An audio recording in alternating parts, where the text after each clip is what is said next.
Good evening, ladies and gentlemen, and welcome to another edition of TBR. I'm George Binns, and the subject tonight is what's going on with the Beverly School Committee. And we have as our guest this evening the representative from Ward 6, Lorinda Visnick. Welcome, Hi, George. Lorinda. Thanks for having me. So I guess right now you just about finished up the budget. You sent it into the City Hall to massage it for you. And there's a couple of big items in it, I guess. One that caught my mind is you're going to get another $407,000 for Essex Tech. Does that mean we also get more spaces allotted, or are they just running the price up? Well, we don't like that terminology, running the price up. It does cost more money to educate children in a technical school. Oh, yeah. The state recognizes that, and they reimburse at a higher rate. We should be getting more seats, yes, and the price is going up. So in general, the Chapter 70 formula has changed this year. We're getting a lot more money in our Chapter 70 allocation, and some of the reason why is due to inflation. Oh, yeah. I haven't noticed at all. Have you? Well, and we do, we have, Beverly has, and I'm sure you know this, a representative to the school committee for the tech. And that's Mr. Manzo, former school committee president. And he reports to us every so often about what's happening at the tech. And so he also sits on financial forecasting and came to us a while ago in the context of financial forecasting and said, these are the changes that's happening. Some communities are sending fewer students. We should therefore have opportunity to send more, and the cost is going up. So we've kind of been planning for that for a little bit. Yeah, this has been a running challenge to the school committee for quite a while, that more kids want and need a vocational, technical education, whatever you want to Absolutely. call it. And as a taxpayer, as a resident of the city of Beverly, forget the taxpayer part. As a resident, I can't get a plumber in my house right now, right? I can't get an electrician. So the need is absolutely there. Unfortunately, we did have. Unfortunately, the school is very full. Essex Tech is very, or that's not what its name is anymore. I apologize. But you and I know it as Essex Tech, right? So we'll just keep calling it that and know what we're talking about. I personally would like to see maybe satellite campuses. We could I can envision putting another classroom, for instance, at the old Shoe in the Cummings Center, and then Beverly students who want to take a program that's currently full on campus could maybe be using a satellite campus. Now, that's a long-term, not easily done out of the box. We had the Essex Tech superintendent at one of our school committee meetings within the last year to talk about how full their school is, what's the demand, what is the capacity for expanding, et cetera, et cetera. So it's a known problem. It's a good problem to have, and hopefully we can figure out an expansion plan. It's one of those things that missed opportunity when they shut down the old patent trade school, and worse than that, when they built this brand new high school, they didn't put a trade school or vocational tech or whatever they call it back in. There is a contractual part to being a member of to being a community that sends its students to Essex Tech. I'm not super familiar with that contractual component. However, it in essence is a non-compete. So in order for us to say, okay, we're giving our students to you for this area of education, we then need to not have our own electrical program, for instance, because that would be competing with them for students. So again, it's not simply like, oh, let's rebuild the patent wing or let's reinstate these programs that we had, because we have this relationship, and it's a contractual relationship. So that's really something we need to take up with our state rep, because that's where you're telling me that's where the edict comes from on high, that we can't arbitrarily change it. Essex Tech can't arbitrarily change it. We are in a contractual relationship with them. So we need to work on that. So that's more fodder for my next visit with Jerry. And the other one is, I guess we got some more assessments for a lot of bills that come in that all So I guess that's about the only really big one that hit the budget this year, or am I missing something? Contractual obligation wise, I did some math, right? Just in general, the school system is the largest employer in the city. Yep.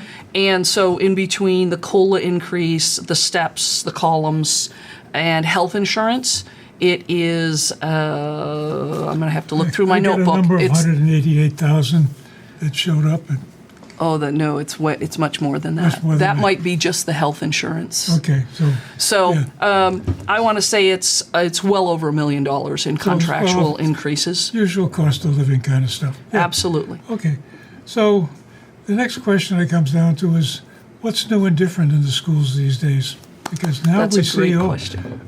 I've had a couple of discussions with Andre Morgan, our doctor. I always like that. 2 PhDs, that's impressive. And on the school committee now, we have a doctor as well, Dr. McKenzie. Yes. And Dr. Silva. So we have 2 doctors on the school committee as well. Oh, Dr. Silver is what, 4th Ward? 4, yes.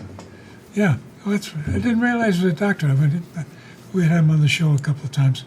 But we get to the acronyms that keep going around. CRT, which is not critical race theory, it's culturally relevant teaching.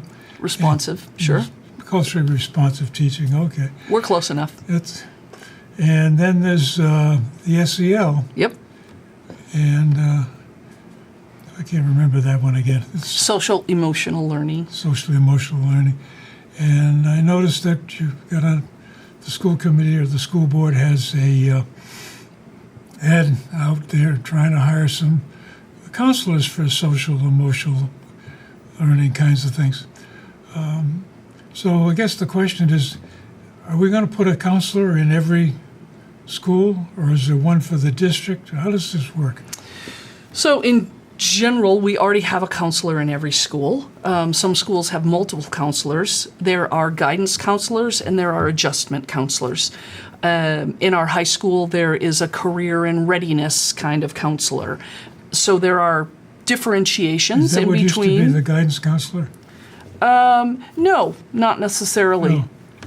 So let me take a step back and say the big addition to our budget, and I told you I brought some things, the orange sheet, if this were printed in color, all of these lines would be orange, and it is just the diffs for the budget, right? Usually the orange things are additions. Yeah. And so almost every single one of these orange lines has to do with a new position, and those positions are for City Connects. And so if you ask me, what's new in the budget? What's our big new spend besides our contractual obligations? I would say it's City Connects. So what is City Connects? I will do my best to give it a reasonable representation. We had people from City Connects come to school committee and give a presentation. That's on our wonderful BevCam recording somewhere. Basically, it is a social services holistic wraparound approach to trying to give children what they need. So when we look at the children in our district and we do differentiated learning, differentiated instruction. We say this child is maybe not so good at math, so we put them in a remedial math. And then we have children who are moderately good at math and then children who are skilled at math, right? So we're differentiating, but we also differentiate and assess what are their needs that might be impacting their ability to learn. So you know that we have to feed a whole bunch of our children. Yeah. Our low-income population this year relative to Chapter 70 has increased from like 31% to 36%.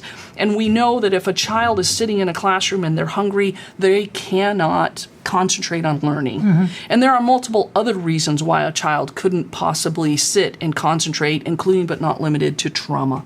And especially as we come out of the pandemic, you can't get an appointment. Just like I can't get a plumber at my house, you can't get an appointment with a mental health professional. The waits are tremendously long. The need is high. And so if we want to look at how do we best serve our children, then we need to look at those other factors. We can't tutor our way, I like to say, we can't tutor our way out of the achievement gap. And so City Connects, well, let me say one other thing first. So we already have an idea of a multi-tiered system of supports. And we do this assessment, the school system does this assessment and tries to then coordinate this child and his or her family need these supports. This child over here maybe needs these supports, and goodness gracious, there are children who maybe don't need any supports. Hallelujah, right? And so City Connects is an organization that has been doing this for a number of years. They have a lot of data that shows that they make a difference. And they come in essence, in the position of a counselor. They do these assessments, and then they do the coordination of those social services to get the children and the families the resources that they need, relieves that burden from a teacher or from a principal of doing those tasks. So now I know that Johnny's going to go home and he will have food security. And then I don't have to worry that, Johnny's going to come back to school tomorrow starving and unable to learn because somebody else was managing, overseeing, and coordinating the social services that impact, in essence, the trauma pieces that child might be encountering. So is this a outside outfit that we are subcontracting? So they started at Boston College, I guess, is Yes. the inventor of this concept. Created, discovered, whatever you want. They're not the only one, right? They're not the only flame in town, as Elvis Costello likes to sing. There is a similar program out of Harvard called Education Redesign. And for instance, I took a week-long intensive training in the Ed Redesign program probably 5-6 years ago. Mm-hmm. So, there are little differences between the programs, and I'm sure those two are not the only two. But right here in our own backyard, we have these two available to us, and a lot of data about how effective these types of programs are. For some reason or other, you pick City Connect, and they are now a subcontractor to the... I don't believe they're a subcontractor. We are going to hire these employees, and they will be Beverly Public School employees. Yeah. We are going to, out of some of the ESSER funds, spend money to get the program up and running.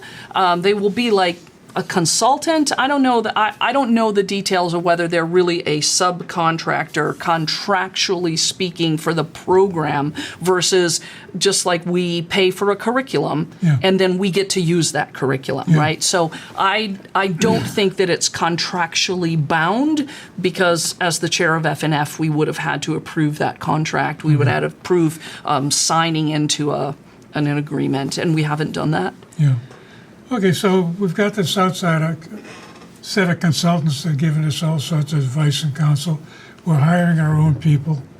I don't know how many people you're going to have on the list. There will be one per. I might need to put my glasses on. There will be one per elementary school, 2 at the middle school, and 1 at the high school to begin. So we've got a staff of about 15 by the time you're finished. I have 5 elementaries, 2 at the middle school gives me 7, 1 at the high school gives me 8. Only 8, so it's not that bad. Now this is in addition to already support people at the middle school, high school, and the elementary schools, right? Yes. So we're adding more staff. Absolutely. Okay. And I guess the question comes around to is, if we've got all of these staff, when do they have time to teach? Well, that's part of the beauty of using City Connects. These individuals are not teachers. Their job, in essence, you can think of it like I'm an adjustment counselor. I'm a social worker.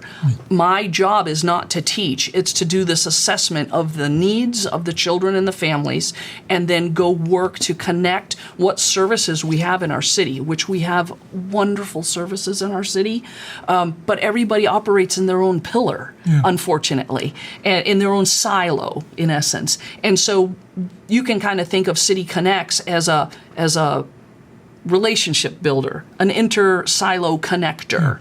And so we're going to say, guess what? Here's the people at Bootstraps, or here's the people at the YMCA, or, like I said, we have Family Promise, or Harbor Light Community Partners, right? Our housing partners. And to say, I, the City Connects person, am going to say, okay, you need a better place to live, you need better food security, I'm going to talk to these other entities and arrange all of that. So who's their go-between? Facilitators, I think we could call them that. Yeah. Sure. So there's a bunch of facilitators that take people, families, not just the kids. You have to look at the families, Yeah, yes. so it deals with the families and connects them with services that this City Connect thinks they need. Yes, and then they collect a ton of data, and they track the data, and then we're looking long term. They're also analyzing whether there are groups of children or groups of families in certain areas, where, like basically machine learning. That's what I do for a living, right? We're going to they will analyze the data and look at, is there a section of town, for instance, where there's a higher incidence of asthma? And from the data that they're collecting, and say, oh, we see a medical problem in this cluster of children. Well, then what can we talk to the city about? Can we go to the mayor? Can we go to DPW? Can we, and look at the bigger picture? Why is this cluster of children having a higher incidence of asthma or of, tooth problems or whatever, right? So there's kind of that level of analysis. They're collecting data, they're analyzing data, and they're doing that interconnection relationship building kind of thing. It's really very cool. So this starts this year, next year? It actually has already started. So as a parent, I have a son right here at Beverly High in the junior class, and I have a survey sitting in my inbox right now. They're asking me questions. City Connects has sent out the survey to start the process of collecting the data to start building their multi-tiered system of supports. Okay, so it's underway, and it looks like it's going to be an ongoing program for many years to come. I certainly hope so. I think you and I have talked a little bit in the past about the fact that I'm going to school to get a master's degree, and this is kind of my area of study. The social services, the intersection of social services and education. And when I said earlier that I don't believe that we can tutor our way out of the achievement gap, that in essence will be my thesis. And perhaps it will... Perhaps I'll go a little further, but I haven't crossed that bridge yet. Yeah. Okay, good. Well, the other one is the SEL. And this is a new addition. Where does this fit into the system? So I don't think SEL is new by any stretch of the imagination. It has certainly come into the limelight of late. But if we historically look at how do we measure intelligence, and I believe you used to be a teacher, and I believe you're incredibly intelligent. What we used to think about intelligence versus what we think about intelligence now, it has really progressed. And so the current accepted theory is that there are multiple intelligences. There are 8 of them: language, math, spatial, athletic, hand-eye coordination. I maybe can't name all 8, but the 2 of them, so I got 4, I'm going to give you 2 more, are interpersonal and intrapersonal. And so the ability to have skills around interpersonal communication or intrapersonal, to be able to have self-regulation, self-control, self-awareness. That is social emotional learning, those 2. But me, starting with myself, do I know what I'm feeling? Can I name it? Are you familiar with the marshmallow test? Right? So for our viewers, a child is put in a chair with a marshmallow in front of them, and they say, if you don't eat that marshmallow, if you wait a little bit, when I come back in the room, I'll give you 2 marshmallows, right? So can I delay my satisfaction for a greater satisfaction later? And there's a lot of studies that show if you do well on the marshmallow test, if you can wait and then get 2 marshmallows later, then you have better self-regulation. Yeah. Okay, so now if I can control myself, that old poster, everything I needed to learn, I learned in kindergarten, right? I'm going to take turns, I'm going to share, I'm not going to hit you. Guess what? I want something and you have it. Do I hit to get it? No, I need to use my words. That really is the core of social emotional learning. Do I notice now that I'm inside of myself and I have my own words for my own feelings, can I now go to the interpersonal? Can I see and read your emotions? Can I see that you're upset? Yeah. And now that I notice that you're upset, how do I respond to that? And so, every one of our elementary schools has what's called a buddy bench. And they've had a buddy bench for a number of years. And the children learn that if you're sad, you're on the playground and you don't have anybody to play with, you can go sit on the buddy bench. And the other children hopefully then notice that you're sitting on the buddy bench by yourself and somebody comes over and joins you. Now, maybe you're sitting there, maybe you have friends and you play every day with a group of friends, but maybe today you're just sad. Yeah. And I should sit next to you and go, George, what's up today? Yeah. Why are you sad? And that is the core and the essence of social emotional learning. We've been doing it for a while. Like I said, it's come into the news recently because for a lot of reasons, and people are trying to twist it as such a negative thing, but it's not a negative thing. It really is about being a caring individual, being kind, and we certainly can see we could use a little bit more of that in our society right now. I think what you're alluding to is the press issues about various things going on with the sports teams. Danvers is a typical example. Terrible example, but yes. And there's been a couple more, I forget what team was using racial slurs for call signals on a football game. Exactly. And a lot of this is, I think, problems that are building up in the school system, and you talk to the teachers and they say that, yeah, we can recognize there are certain kids that are, they're having trouble, and they're acting out in a different way than is useful. And that's the politest way I can put it. Yeah. That's a very good way of putting it, sure. But at the same time, a teacher recognizes this, and what is he or she going to do about it? So there's a lot of conversation right now around what I will, I'm going to answer your question by saying I believe the answer is intertwined with a concept called restorative justice. If you act out in school and do something wrong, let me back up a little more. Children learn what they live. And I mentioned earlier trauma and needing to address the core problems that a child brings with them. They carry those problems into the school system. Whether we like it or not, we have to deal with them.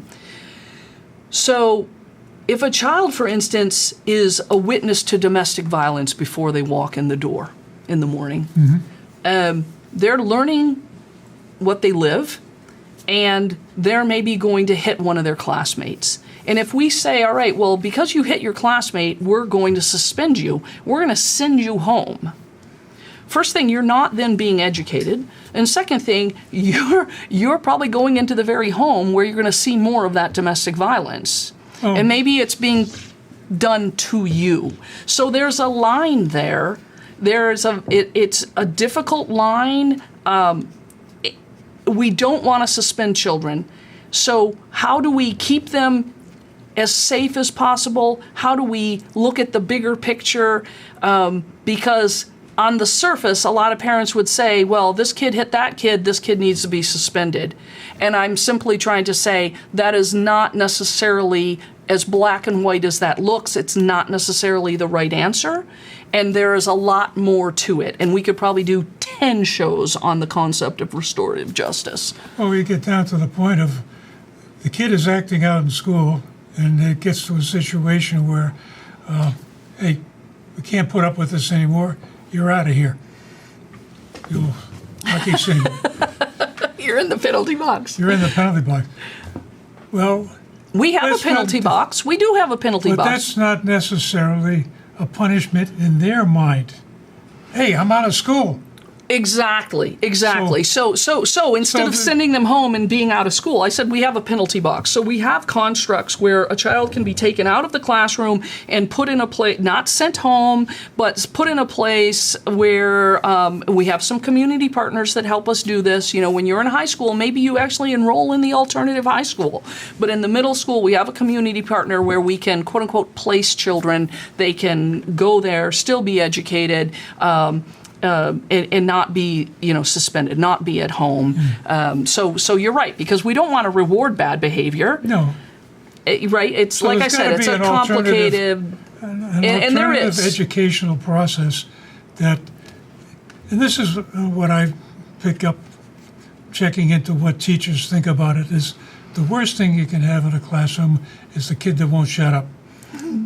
And what do you do with them? And fortunately, when I was teaching, I just sent them down to the principal's office, and the secretary would take care of them. Don't know what she did, but they came back meek and mild. And it needs to be a partnership, right? Yeah. So if the school calls me and tells me that my child is acting out, right, I need to participate as a parent. And again, when we look at that bigger picture and we look at our silos of services, there are a plethora of reasons why any given parent can't participate in that partnership as much as they would like. Yeah. And that goes to much larger social Oh, yeah. issues, right? So, our schools are being asked, our teachers, God bless them, are being asked to do so much more than I think anyone ever envisioned. Yeah. Who would have ever thought that when a child comes to school, the school has to be the dental clinic for them? Right? Well, But we do fluoride treatments, right? Or that we have to be the food provider, Well, or that's- that we have to have a social worker in our That gets school. to the other part of the problem, that in any given town, the school system is the best organized and probably the biggest, like you say, Beverly, it's the biggest employer. Absolutely. It's got all the resources. So if you want to get this little tweak into the system, let the school committee do it. And I remember that from way back when. It was like that 40 years ago, still the same way. So we get into the situation where it's the only organization that you can add things on gracefully. You can't put them in the engineering department with Mike Collins.